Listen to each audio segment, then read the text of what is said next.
A major development for D.C. taxpayers today could delay tax season for months, and it could also cost the district hundreds of millions of dollars.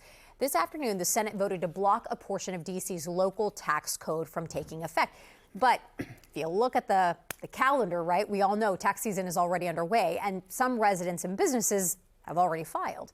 News 4's Mark Segraves has been reporting on this for weeks now. He joins us to explain a little bit about what this all means.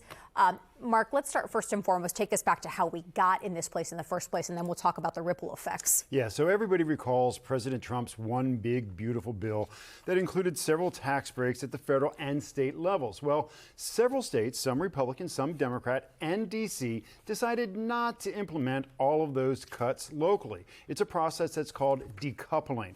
The problem for D.C. is that Congress has the authority to block any D.C. law they want, and today they voted along party lines to block D.C. from decoupling.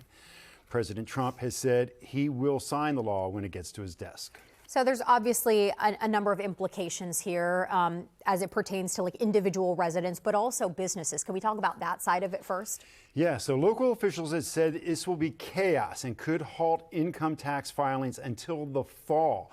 The D.C. chief financial officer will have to rewrite the tax code, then tax preparers and all that tax software that everyone uses will have to be updated. So people who have already filed will likely have to refile again. This creates a lot of uncertainty. It's important this does not impact D.C. residents filing their federal returns. You're going to have to do that on time as scheduled. There's no impediment there.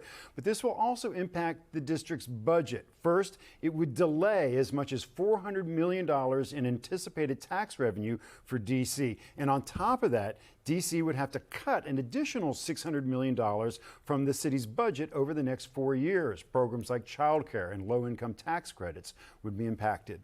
So given the unique position that D.C. is in terms of not having a voting member of Congress, does the district have any recourse? Do they have any ways to try to block this or sort of? Right. So that's the next shoe to fall on this.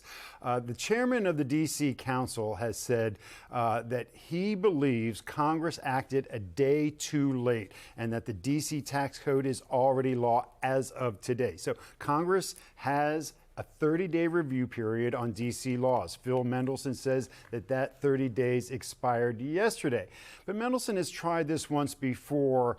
So, while this is somewhat uncharted waters, he would have to challenge Congress on this. I'm told that Mayor Bowser and the D.C. Attorney General are looking at whether or not they can challenge this legislation in court based on either the deadline for the congressional review or on some other basis. But we're waiting to hear from both the mayor, we're waiting to hear from Mendelson, we're waiting to hear from the Attorney General, and most importantly, we're waiting to hear from the CFO because he's the one who's going to have to tell taxpayers in D.C., hey, here's what to do. Should you file your taxes now? Should you wait? Right. How long will you have to wait? What will that mean for the thousands of businesses and residents who file their income tax here in Washington, D.C.? So it really is uncharted waters.